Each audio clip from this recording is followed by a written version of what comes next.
Hey, listeners, before we get into today's show, I just want to say thank you for being a part of our community in the suite, especially this last year. In fact, I can't even thank you enough. This podcast makes employment opportunities, income, and real world experience possible for so many other creatives I'm lucky to work with. We're also so grateful for our 61 guests and counting who gave up time in their day to be with all of us. Thank you so much for being a friend in the suite.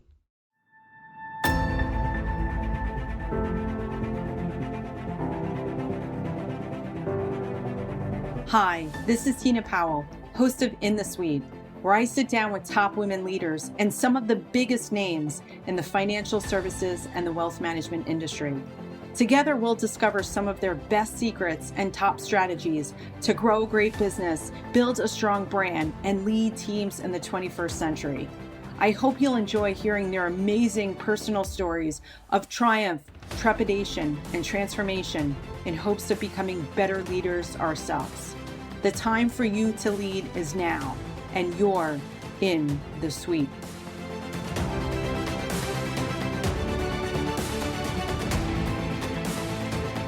Meet Amy Butell.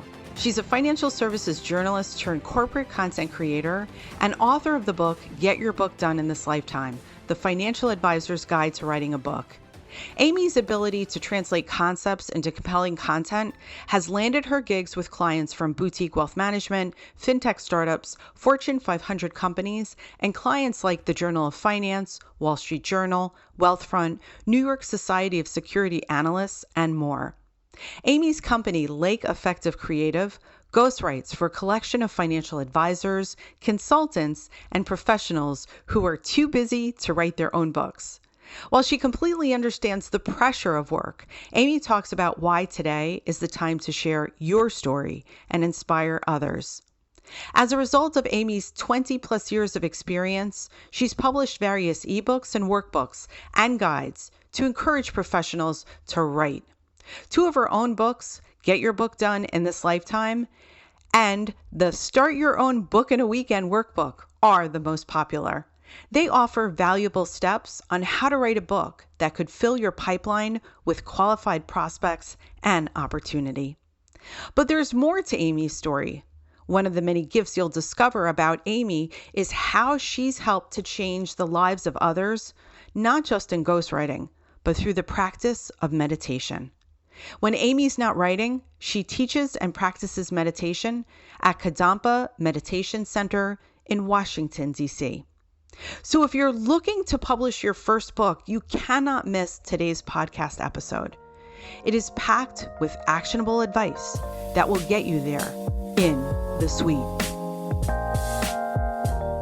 Amy Butell. Wow. I am so excited to see you. You are incredible. Wow. I'm loving the book. I can't wait to talk to you. I'm really fascinated about authorship and gosh, you've been a ghostwriter for financial professionals for years now. Your name is synonymous with writing, ghostwriting. You've had over 20 years of experience, produced thousands of pieces for thousands of people. The Journal of Finance, Wall Street Journal, Custom Content Labs, so many things. So first of all, let me see, how are you doing today, first of all? I'm great. I'm really happy to be here, Tina. Thank you so much. Oh my gosh, indeed. It is such an honor. So let's get started. Tell us a little bit more about this whole idea of ghostwriting and being in financial services. Well, I started out writing for consumers about investing, and that kind of came from me being in an investment club in the late 90s, like, when everybody was buying all like pets.com and all those stocks that like blew up and don't exist anymore.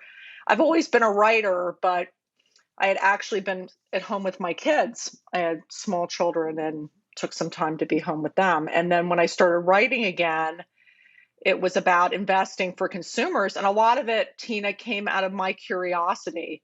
Like I was asked to write a mutual fund column, and I'm like, that's great because I own them and I don't know enough about them. Like I shouldn't own things that I don't understand. And that's been like the impetus for a lot of my career, is that I really enjoy talking to smart people and learning things. and then I get paid for it. So it's like totally, completely fantastic. I get to explain that stuff to people that need the information. Really gives me a lot of fuel because like there's so many people didn't understand like mutual funds or whatever. And then now that I have do still write a lot of books for financial advisors, for consumers, I do a lot of B2B. So explaining that more complex stuff. And I really enjoy it because I know that if I can't understand something, I can't explain it to anybody else. I talk to people, I do a lot of research, and yeah, it's great. I really enjoy that process. Gosh, you hit upon so many important things. Number one, it is impossible to have that which you do not understand. And so, if our goals are to be financially independent, it is incumbent on us. And again, shame on me because it was something that I learned later in life. And I kind of figured that out. I said, wow, if I want to really be very successful, make sure that I'm taking care of my financial goals, I better really start to get interested and figure things out. Talk to us, though, a little bit about the nomenclature was very confusing, Amy, in the beginning. And I think a lot of, at least that's why I shied away from it, because we've got a lot of acronyms, a lot of financial terms, terminology that's being thrown around like as if, oh, yeah, we should know. And it's like you've got to sit there with your dictionary and research term after term after term after term. Why is there such complexity in our language? Well, I mean, I have to say that I think some of it is legacy of the times when it was more like somebody would come into an advisor's office and they're just like sort of pat you on the head and tell you what to do. More of a paternalistic, like we know what's best for you. But I think that there's a lot of good people in this industry. There's so many people that I've worked with that they're fantastic. And that's why I want to help them get their message out. Because I think what's really difficult too is that I think once you know a lot about something, it's very difficult to bring it down to the level to the person that doesn't understand it because you have already made those leaps. Right. So it's really hard for you to go back to like not knowing what you know. So one of the things on my website is I say, you know too much, I know just enough. Because I try to never forget when I didn't understand any of this stuff. And I taught for a while in the undergraduate level, and that really helped me understand that I need to break it down even more than I think I do. Because, it's so easy to miss those steps. And if you don't know something, because my students, like, they would be like, I would get the I don't understand look. And then if they really still didn't, then they would be like a hostile. Like, I really don't understand this, and you're not doing a very good job at explaining it. And that just helped me understand that it's incumbent upon the financial services industry to explain itself better. And I think you're a part of that, definitely. And it's a role that I think is really important to, because people are going to, unfortunately, a lot of people get bad advice. I just wrote a book with someone who I think the title of his book is going to be, it's not you, it's not me, it's you. And it's an advisor who's basically trying to really expose the biases that we all have. Right. And we used a lot of stories. Like one of the chapters starts off with like someone who wanted to lose weight at the gym. She was reluctant to pay for personal training. She did all that because she had to lose weight. But as soon as like she didn't spend the money anymore because it was too expensive. And then in the story, of course, she ended up gaining all that weight back and more. And we made that analogy to like in financial planning, with your retirement. Like, because, like you don't know how to retire. We all invest for retirement, but right. Like the accumulation and the spending are extremely different. And people just think they can go on doing what they've been doing. And unfortunately, if you don't have a lot of resources, you can get into big trouble. Just because you think like, right? I think we're all been in situations where we think we know more than we know and we get in trouble. Yeah, exactly. Another thing that I saw 7.5 year history in a wealth management firm and was part of every single prospect conversation for 7.5 years. And I saw women almost through like a looking glass in their 40s and 50s and 30s and 70s and 80s. And I thought how many people were being taken advantage of because that an advisor didn't want to send them a report. Things were just really felt when they asked for information, they were confronted sometimes with just an angry and a hostile attitude. And this is like getting your information and getting your knowledge around this industry does protect you in some ways, insulates you from someone taking incredible advantage of you when you are at your most vulnerable state. Well, yeah. I mean, I actually at one point went back to school because I wanted to become a financial advisor when I got divorced in my 40s. And I mean, it just didn't end up working out for a lot of reasons. I had a kid going to college and I'm like, I'm making a good living writing. And there wasn't as much of a path at that point. But yeah, I mean, my original motivation was I just wanted to help women, especially women who were getting divorced, because research shows that when you're divorced, like the man's income goes up and the woman's income goes down, and usually she's with the kids. When that was my experience, and it's not like that I expect exes should take care of me. It was that I just wanted to help women because I knew for me, I really had to understand like what I was asking for and what I was going to get and how it was going to impact me. Like one of the first articles I wrote in personal finance was why you shouldn't keep the house in a divorce if you're a woman. Because a lot of times women do that because they don't want to uproot their kids, which I completely understand. But the problem is a lot of times you're stuck with an asset that you can't afford, an illiquid asset that you can't afford to maintain. Right. So like my ex-husband wanted the house, I moved out. I was happy to do it because I just knew that maybe I could, but it would just take, and then I wouldn't be able to save for retirement. Yeah. You know, then I would feel stressed all the time by all the bills. Right. So I just think a lot of times we think emotionally and we want to do what's best for our kids, which is wonderful. We hear with college planning, like your kids can borrow for college, you can't borrow for retirement. Exactly, exactly. Some of these key principles, again, that you're writing about. And I want to talk about an important feature too. So you are not only authoring articles under your name, but you've done an incredible amount of ghostwriting. Yes. And so I wanted to learn a little bit more about that because I think that some writers don't want any part of ghostwriting, but yet you're willing, Amy, to back up influencers, top people in our profession, and write on their behalf. So tell us about that. I mean, yeah. I mean, I've found that ghostwriting provides more opportunities. I mean, I can write under my own name and I can help others shape their work, whether it's there's some people that I'll actively like they'll talk to me and I'll write their book in as close to their voice as I can. There's other people where they might write their book and need editing and revising. But it's important because a lot of financial professionals, even those who are confident in their ability to write, like they don't have time. Right? I hardly had time to write my own book, because I'm busy writing so many and some like I have a client right now who I've been working with since October, and their book is kind of just stalled because they just got crazy busy. Like, I mean, they have all this business in their practice and they got to get all these clients onboarded and they're working like 12 hours a day already. So they're trying to get some other staff in place so they have time to get back to the book. And that's even with the help of a ghostwriter, because ultimately, I mean, some people think that, if you hire a ghostwriter, then like you don't have to do anything, but it's still your book.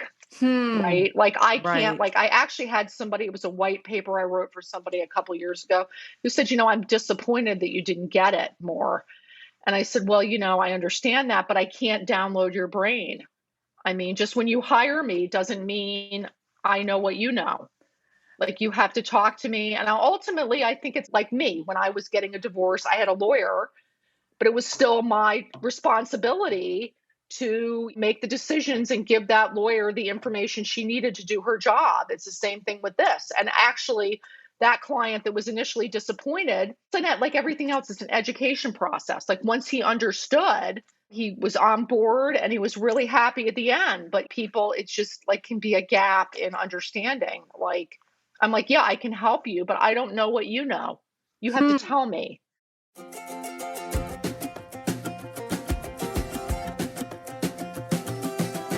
So talk to us a little bit about what that experience is like, because look, we are in 42 countries, we're almost in 800 cities right now with our podcast. There's so many incredible financial professionals right now listening, both men and women, who've dreamt of a book and need to get unstuck, who are so busy. And here was one of the reasons why we have you on the podcast, Amy, and a big shout out to John O'Connell from Yes. Oasis Group, right? I want to give him the Yes. biggest shout out and the biggest love right now to bring you here into the suite and get you you were on our radar anyway, but there's so many wonderful professionals listening right now. And I would love to help them explore your services. And again, in full transparency, we're not getting anything.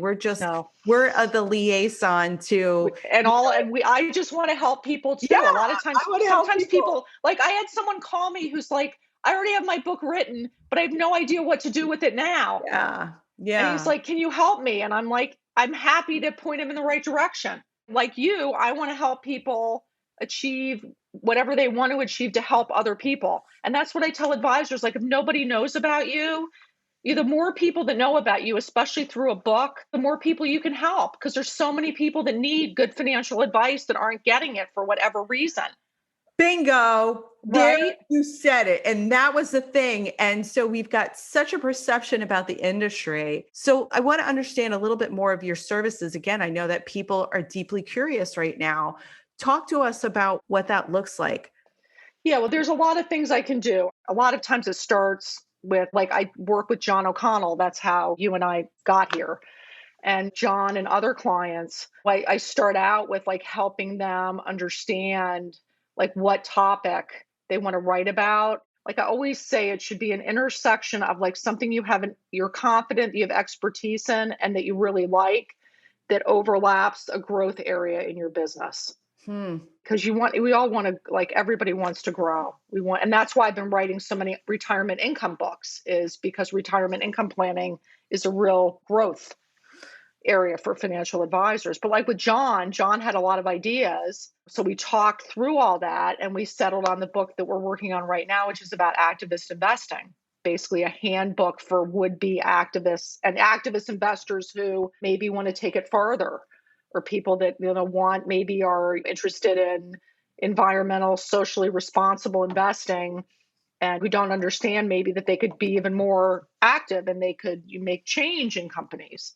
And that's a lot of what I wrote in my book. Is I wrote the book just like I ask the advisors and other people that I work with, because I wanted to get the message out to more people. And also for people who might want to do it on their own, or might not be able to afford to hire someone. I just wanted to sort of tell people that, like, you can do it.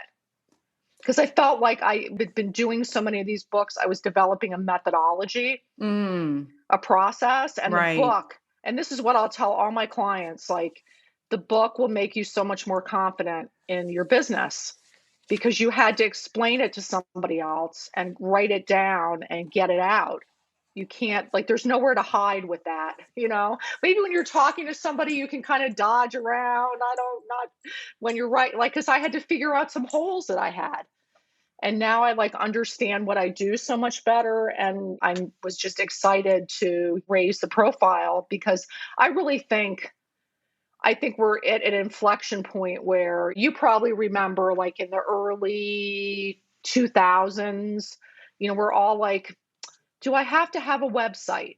Right? Because it seemed like expensive and was it necessary? But it turned out it was necessary, and you did have to have one, right? But some people were early to the game and gained a competitive advantage, and other people were later to the game. And I honestly think that that's where we're getting with books. I think it's just something that you need to have. People are going to be like, why don't you have a book? Also, I feel like it really cuts the trust curve with potential clients. And I think trust is so important, right? Especially younger millennials, they don't just trust you just because I say I know what I'm doing. But if they read my book and I put it, I mean, and I learned this from a client. He said, Amy, if you put it all out there, people will trust you and you'll still get a lot of business because most people will still want you to do it for them. Everything that you're saying is, I'm like, yes, yes, yes. I'm doing the happy dance about it. First of all, the book is, whether or not you're working with a ghostwriter or not, but it is a great way for you even to organize your own thinking. The book is divided into 4 sections here. And so she gives it to you step by step. It's a fantastic book. It's not overwhelming. I felt like I was very much on point. You kept me in my lane. I do want to say, in terms of marketing is all about the content aspect, the thought leadership in this industry. So I'm so glad that you mentioned the fact that books are incredible thought leadership and trust ways to convey that. Now our books can be a very interactive experience, right? Yes. Yeah, I've done interactive ebooks for other clients too. Like I did a series for the NASDAQ stock exchange maybe 7 or 8 years ago, interactive ebooks.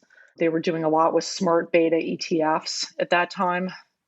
Yeah, even from a podcasting perspective, Oh, we yeah. find that exactly authors are actually taking pieces of their book and creating a micro strategy on a podcast for this. So here it is. I mean, what does prevent advisors from writing a book, from even working with somebody? Well, I think it's a lot of its time. Mm-hmm. I mean, this is the thing that's so easy to put off, right? You'll do it later. But the problem is, like, the later you do it, the unwritten masterpiece will never do anything for you. How much Right? time is needed, really, Amy? Well, it Like, depends. I mean, like let's say if you hire somebody to ghostwrite, I mean, that's going to be obviously more expensive. right. But what I usually do with people is we usually talk once a week for an hour, and it maybe takes the first month to get to know them a little bit, put an outline together. And then we talk once a week, and usually I can get enough of a chapter. I can get enough information for a chapter. So really, I mean, I can pretty much get the content from you, I would say, in 4 to 6 months, as long as you're available. Right. And then usually write the book. Usually it can get, from my end, I could get it done within 6 to 9 months, totally. But a lot depends on how much revision and back and forth and how available you are. And a lot of it is, I honestly just like being tough with yourself. Like I had to be really tough with myself because I didn't have time. I mean, it's funny because now, like, a lot of people are like, why didn't I write the book during the pandemic when I wasn't that busy? Right. Yeah. Oh, yeah. Right? Now it's like, I'm going to Snappy Kraken, Inside Wealth Stack, T3. My tickets are, I've got travel next week. Pandemic, no pandemic here, not anymore. Those 18 months, missed opportunity. Yeah, but I would say we do what we wish to do. Yeah. So if you make it a priority and you block off time, you can get it done. I mean, I have people that have books out. I have other people that are stuck for whatever reason. You know, and I got stuck with mine. Like well, there's 5 sections. Start your book, write your book, finish your book, publish your book, and market your book. So I wrote the first 3 sections in 2019, like in the summer and fall. And then my dad got sick. So he was elderly and he actually died last year in June, not from COVID, but he had a bone infection. So, you know, with my clients that are onboarding clients 12 hours a day, I mean, I just could not keep up with helping my dad. So I had to put the book on the back burner. But then, like a month or 2 after he passed away, I got back on it. And what I did was I hired a design company called Firewire. So they did the cover layout, they did the interior layout, they did the ebook formatting and the print book formatting. Wow. And they're great. So that gave me motivation because, like, once I had the cover and I had paid them, I set a publication date and I had to just stay on it, even though I was getting really busy with my own job. And it would just be like, okay, I'm taking an hour or two, do. And I was really methodical how I organized the book. I mean, I basically organized it in those 5 sections. And then each section has 3 or 4 chapters, and each chapter is about 3,000 words. So I was really clear how to, nuts and bolts. And, it's a problem solving. And those are kind of the easiest books to write because if you understand the problem, like I advise people when you're starting your book and when you're starting to write your book, like draw like an ideal reader profile, which Yeah, is I kind of like your saw that. Right. That reader your persona ideal talk client about. persona. Like who are you writing to? Right. Like for Right. me, this book is very specifically to financial advisors. I'm eventually going to do another version for a more broader audience, but I just kind of started this and I thought, well, let's just get it. Because the other thing is like, it's just easy to second guess yourself. And then again, it never gets done. So I thought I've started with this and I'm just going to do it because otherwise I would still be thinking about it. It also appeals to financial marketers as well, Amy. I want to say it's financial. There's a tertiary audience here That's of great. financial professionals here. I want to ask you, and going back to that time factor, because different authors have structured it differently. They'll go and rent an Airbnb and then they'll do a month or 2 months offsite and they'll just do a total immersion, where you have other people are doing like an hour a day or batching that work on the weekends. From your perspective, what has, again, because we're talking to a very time starved audience, what is the best method? What have you seen have the most effectiveness? Well, I have a couple workbooks that we'll probably be talking about at some point. And I recommend like with starting your book, I have like the start your book in a weekend workbook because I think that's a really good time frame. Like if you have a weekend, you can come up with enough to start your book. But in terms of, you can, I call it like a bookcation. Like you could block yourself out and say, I am out for a week and I'm going to write, I'm going to get the book idea set, I'm going to get the outline, and I'm going to draft the first chapter. You could take, and if depends on if you're a morning, like I'm a night person. I'm going to write at night. I am not going to get up at 6 a.m. and write my book. It's just, I'm not even up at 6 a.m. doing anything, let alone writing a book. But maybe you're a morning person. Like I had a friend who took care of her elderly mother and her mother would sleep late and she had an aide come in and she would run her business from like 7 a.m. to 1 p.m. I think some of it just has to do with what works for you, because if you try to impose something on yourself that is not going to work, it will not work. But again, if you really have the desire to do it, that's why also getting a coach can help, because like I'll coach people. I may not be writing their book for them, but serve as more of an accountability partner, because that's what you need a lot of times. And I have a goal buddy, a writer friend, and she and I talk like usually at least once a month just about our businesses and how they're going. You could find somebody else who's writing a book and have a goal buddy and just be accountable. I meditate and I teach meditation, and I have a friend who does it. And every day we're like, this is what I meditated on and this is what I'm thinking about. And it's just the fact that I have to account to somebody, not that I skip my meditations much, but it makes me think, okay, I can squeeze that in because I'm going to have to tell Susie if I don't meditate today, right? I'm going to have to fess up. So and just really encourage people. You have to get support from your office, from your family, and just explain to them and try to get them on board in terms of what it can do for you, why you're doing it, and how you think it's going to help build your business, build your credibility, build your legacy. I would encourage people not to think you're going to write a book and hit the New York Times bestseller list. That would be wonderful, but there's a lot of books out there. And I don't think the value, if you sell a lot of books, that's fantastic, but I don't think the value is really there, because the value is in client relationships, right? Absolutely. Like for me, if I can get clients, even one good client will more than pay back what I spent to publish this book. You've already got that and more from this episode, right? I got to tell you, right? But you're bringing up some really important points. And that is that do not think of the book in terms of sales volumes, in terms of those types of economics, but it's the doors of opportunity that open as a result of putting yourself out there with a book.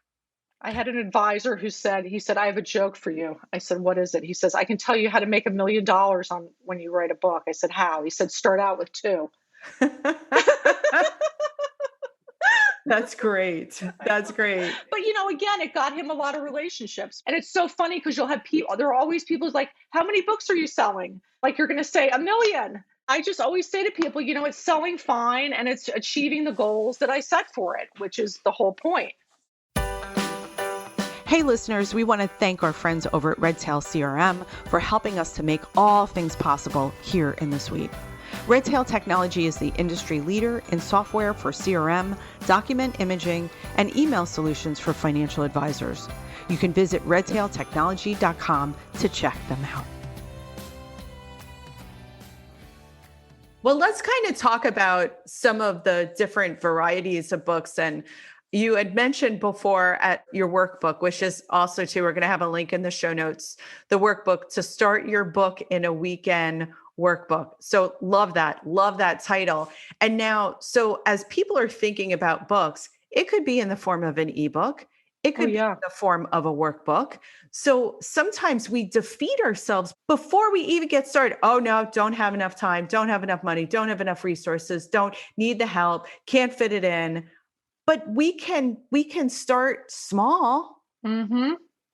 Absolutely. That's why I started by organizing this. I wrote Start Your Book and I published that as an ebook initially on my website.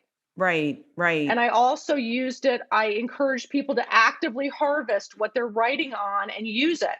Use it for blogs, use it for podcasts, use it for, and I had somebody say, well, won't people remember? I'm like, do you remember what you did this morning? No. Well, do you think people are really going to remember that you wrote a blog about this 6 months ago? Or did a podcast on it a year ago? I don't think so. Because what do they say? You have to have, touch somebody however many times before they even register that you're, and repetition is what does it.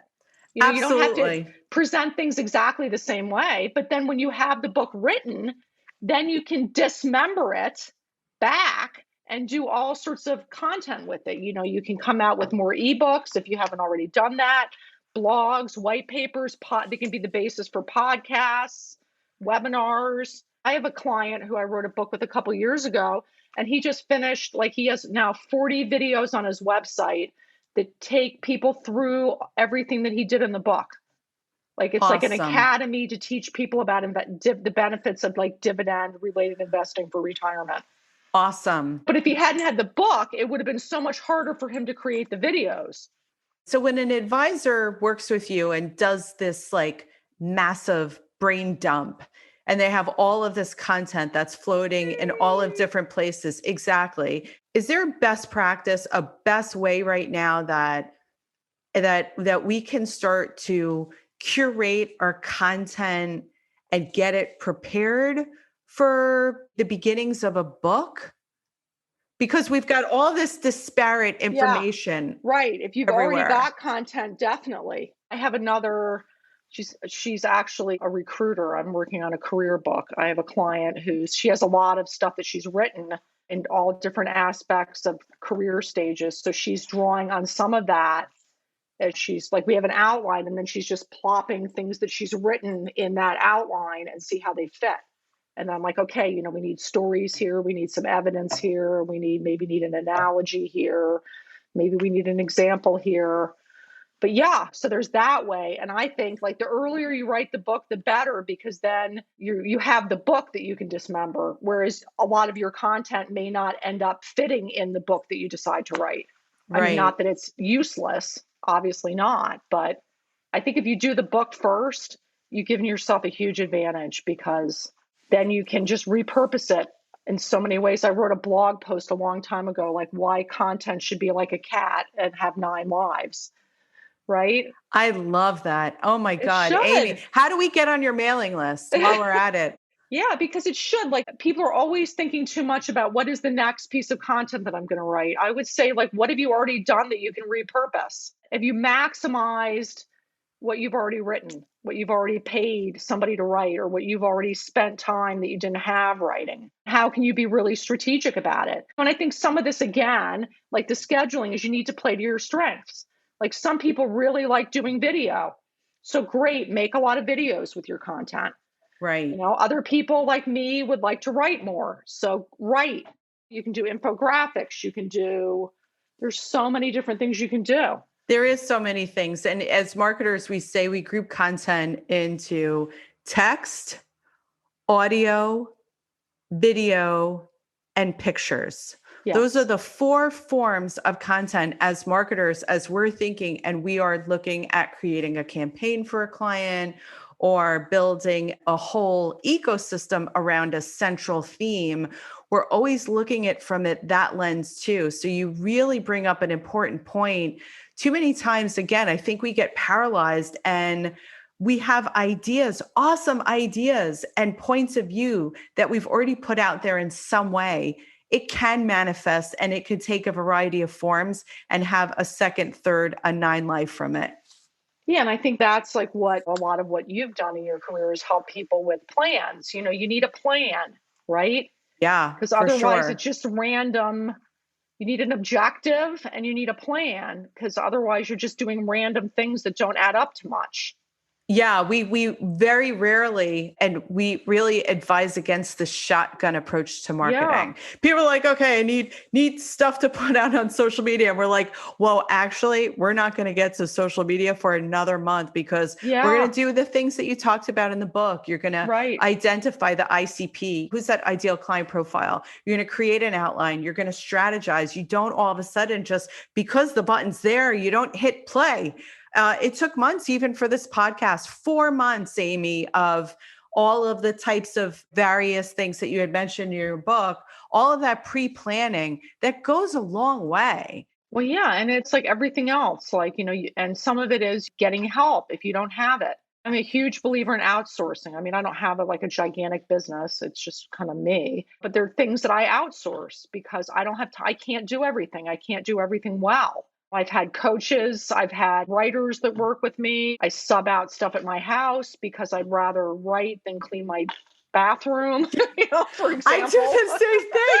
I Right? mean, again, yeah, it's like you're just swapping time for you're Right. swatching Money. time for dollars. And Exactly. I think a lot of times people don't want to spend the money and it can be self-defeating. Mm, I have a financial advisor. I mean, I'm capable of doing it, but I don't have the time and energy or the same vision. So I got somebody when I thought I don't have time to do this. This is crazy. I can make a huge mistake just because of inattention. And it would yeah, be the same thing with a financial advisor hiring somebody to help with marketing. right. Exactly. If you can get somebody that can get you the clients that you can help, it's going to more than pay for itself. The name of your business is Lake Effect Creative. So I had to learn the genesis of that name, Right. especially from someone like you, Amy, that's so intentional about your words on a page. And so tell us the story. Well, I lived in Erie, Pennsylvania for 15 years, and that's where I Mm. started my business. So, right after I moved to Erie, I was just astonished. We got 3 feet of snow. And I've never seen like it snow so hard that you couldn't even see across the street, like not because of the wind, but just because of the snow. So, anyway, I was really inspired by the energy of kind of that lake effect snowstorm. And I thought I really wanted to reflect that in my business. So that's where I came up with Lake Effect Creative. I live in Washington, D.C. now, and I've also lived in Asheville, North Carolina, and Greenville. So it's been 4 moves ago that I lived in Erie, but I still love the name, and that's where I raised my kids. And I just went back to see my friends, and part of me is always home in Erie. So I love that. I'm also fascinated by the meditation aspect of you too. So I very much getting more into the mindfulness meditation. I'm still very much a newbie, but I have to say I'm making more and more of an effort writing down my goals. I have a chakra stone actually in my lovely. pocket right now, lighting candles and putting myself in the right energy field. And so where does that come from you? When did you start the practice of meditation? I had a coach, a life coach, and a therapist when I lived in Erie, and this was about maybe 9 years ago. Yeah, and I just was going through kind of an anxious period in my life. And my coach is like, you need to meditate. And I'm like, I don't have time. She's like, you have 10 minutes. Like, you have 10 minutes. And I started, and the kind of meditation I did then is like very different than the kind of meditation that I did now, but it got me in the habit of making that time at the beginning of my day to just kind of like connect with myself and not let everything that's going on around me kind of create a gap between the whatever experiences are arising and my reaction to those experiences, which used to be like, now I'm just like, okay, things happen. And I feel like I'm just much calmer. Like last week, my son is a graduate student. He's on his way back to Illinois. He's been kind of back and forth because his school has all been remote. But anyway, his car broke down. It's kind of on its last useful legs in Morgantown, West Virginia. And he had to get back to Illinois to move out of his apartment.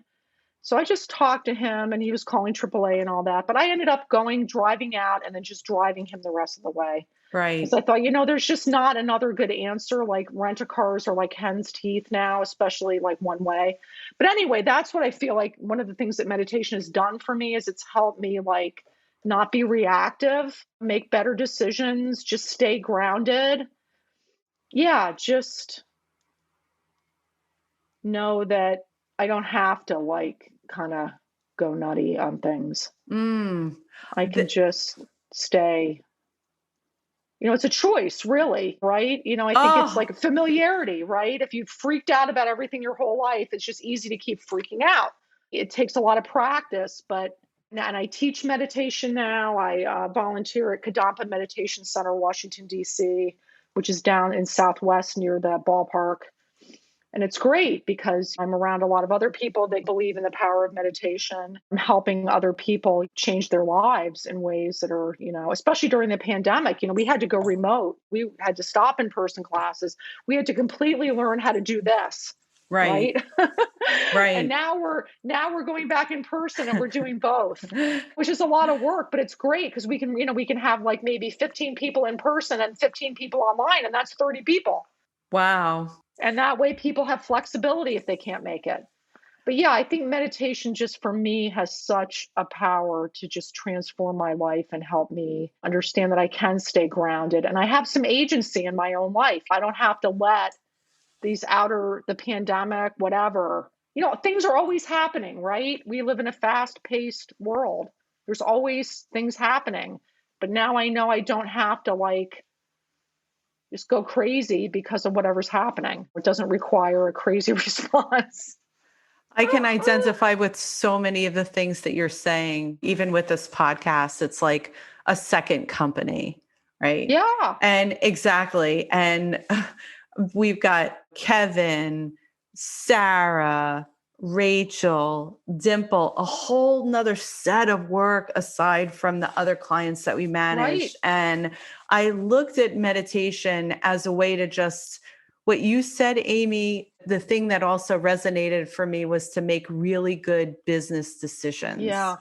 And I stopped trying to hold myself to a cadence and a rhythm, an expectation that I couldn't meet. There's a quote from a book from my teacher that founded our tradition. And it's like, basically today I'm just going to be happy with whatever arises. Like I'm going to just be completely in alignment with whatever happens because it's what is supposed to be happening.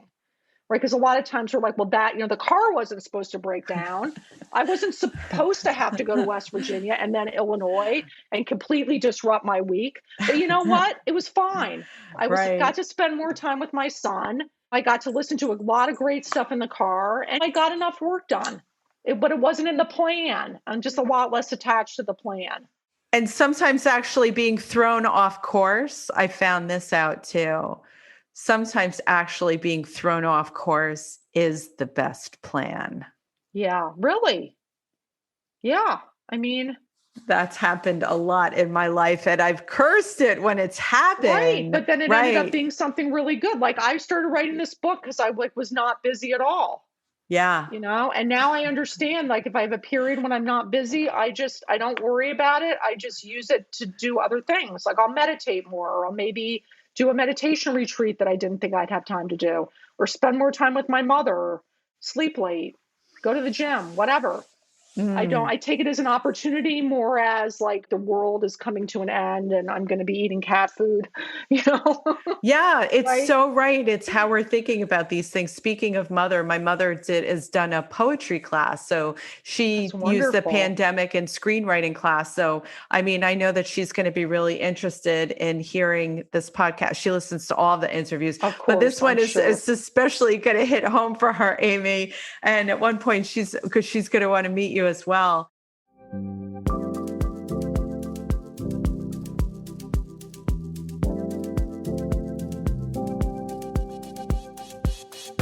What would your first piece of advice be for, again, advisors who are just listening to the podcast right now, feeling really inspiring and feeling like actually this could be a goal for me? Yeah, I would say think about what we talked about a little while ago about like what are you really interested in? You know, because we all like I think everybody in this field like had a motivation. Like what motivated you to be an advisor? Like what problems did you want to help fix? What is something that we're really passionate about? Because it can be a long haul. And it's really hard to keep writing about something that you're not passionate about. So that conjunction with a growing area in your business, what kinds of people do you want to attract in the future? Think about that intersection. I recommend in my book, like do some visualizations. You know, imagine like I am holding my book in my hands and the phone is ringing off the hook and people are beating my door down because they want appointments. And I also like recommend when you're switching kind of from your business or practice focus to your writing focus, that it's really valuable to take 5 or 10 minutes to just do a little meditation while you're switching gears, because otherwise it can be really hard to put those problems on the back burner. Yeah, But yeah, I've I think a even lot of used it's intention, it is intention. having a positive intention that you're going to do it. The way is going to be clear. If you have obstacles, you will surmount them. Also, I think that the opportunity cost. Do you want to be the last one to have the book? Because you'll probably Mm, have to do one eventually, right? So why not be one of the first ones instead of everybody like, oh yeah, I already seen everybody else's book. Like you don't want to be the last book or like a lot of people were like me were one of the last websites, right? You know, because you're like, is this a thing? It doesn't seem that legit. And then all of a sudden it is, and you have to have it, right? Oh, for sure. That's a lot of our work is to get our clients to say, hey, even this podcasting, this is actually a thing. Like you need this. Yeah, you And need something. you You need need this. whether it's a And this podcast or or a a book. book or right. Here's the thing. I want to also leave advisors listening with this. Oh, there are thousands of podcasts. Oh, there are millions of books. There's millions of podcasts. You know what, advisors? If you were starting your own business today, if you were building it from the ground up today, would you in a million years say, well, you know what? We're not going to have a website. Forget it. There's like millions of other Right. websites. Exactly. Exactly. That is ludicrous. It's It is ridiculous. ludicrous. So again, go back to the original goals of why you want that book, why you want that podcast. I highly, highly recommend your book, Amy. As a matter of fact, we believe in it so much so that we'll be giving away 5 copies. Oh, that's So, great. Thank you so much. oh, you're welcome so much. So you guys can get in touch with us, Tina at inthesuitepodcast.com, and we will be happy to get you out of your own way and to get your book done and to get that process for you started, because now is the time to double down. How are you going to show up in 2022 in a way that's going to differentiate your practice?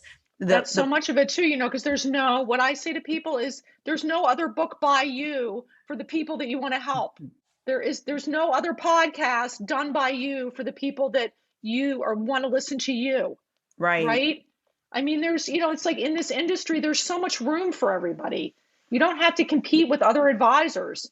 You just need to connect with the people that need your services. And there's no better way to do it than one kind or another of content marketing, whether it's a podcast like Tina's or a book like mine. You need to find your people and they need to be able to find you, right?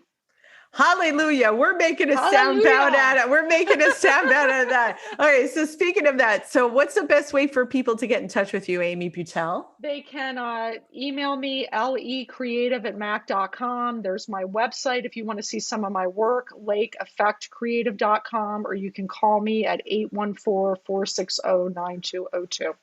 Okay. And one quick question too, aside from your book, we are changing it up this year. Is there a book recommendation that you have that's not authored by you? Yeah, well, I would say actually, I mentioned my teacher who wrote a book called How to Transform Your Life, and it's available as a free ebook. And it's just about meditation and just how to basically help you have a more calmer, peaceful mind. Because I think once you have a calmer, peaceful mind, like you can do anything. But if you don't have that bedrock, it's like for me, I was just, I had a lot going on in my life and it was hard for me to focus. But I feel like now I have a solid meditation practice. Like things are so much easier because I don't let myself get pulled around like a balloon, in this, like going from place to place. What have you seen from the teacher's perspective in terms of meditation for the new students? When do they start to see a change? I think you can see pretty quick results. I mean, I've had people come to a couple classes just saying they feel so much better because you have a space where they can relax and get their minds. And it's funny because sometimes people give up because at first when you meditate, a lot of times your mind seems busier, but it's because like you haven't noticed how busy it is because you haven't really tried to quiet it down. But, once you get through that, I think it can and there's a lot of apps, there's like a lot of really good apps that you can have free meditations. There's a lot of meditation centers where you can go in person or online. And I think, we have, something, it's easy to have, think that you don't have time, but I would say that you don't have time not to do it. For sure. Right. You were saying, we want to be, like, I don't want to run around like a chicken with my head cut off anymore. It's not productive either. Amy Butell, what this hour first is flown by. Wow. This is really great information. Yes. We're so thankful for you that you came here into the suite and that you made the sacrifices and you in your own life. Like, I don't think people realize how hard it is, even though that you can be an expert at a craft, how it still takes effort, intention, energy, sacrifices, resources, money on your side. So thank you very much for putting out a resource that, again, all people, even if you're not working in financial services, you're working in hospitality, pharmaceutical. Let me tell you, ladies and gentlemen, you've got the playbook for your best 2022 right here. So Amy, thank you so, so much. Thank you so much, Tina. I really appreciate it. You're listening to In the Suite, a podcast that shares amazing stories of women in business and the financial services and the wealth management industry. Our producers are Tina Powell and Kevin Hirshhorn. Our editor at large is Kevin Hirshhorn. Our content writers are Dimple Rashandani, Sarah Smirker, and Tina Powell. Our research and technical assistant is Sarah Smirker. In the Suite podcast is sponsored by C-Suite Social Media, a high-performance marketing agency for large RIAs and fintech companies in the wealth management industry. You can visit csuitesocialmedia.com to learn more. And thank you so much for listening and subscribing. We've got listeners in 956 cities and 53 countries as of today. We are so grateful, especially for those 5-star reviews. So please keep them company. We would appreciate them immensely. And also, let us know how you enjoyed this episode with the amazing Amy Butell, and share your thoughts on LinkedIn and Twitter and Instagram, #InTheSuite. You can connect with Amy on LinkedIn and Instagram, Amy Butell, AMYBUTTELL, and visit her at lakecreative.com. And always, if you would like to share the name of a rock star, male or female, in financial services that you think we should interview in 2022, please send it to me at tina@inthesuitepodcast.com and we will consider it. Again, thank you so much for listening and subscribing to In the Suite.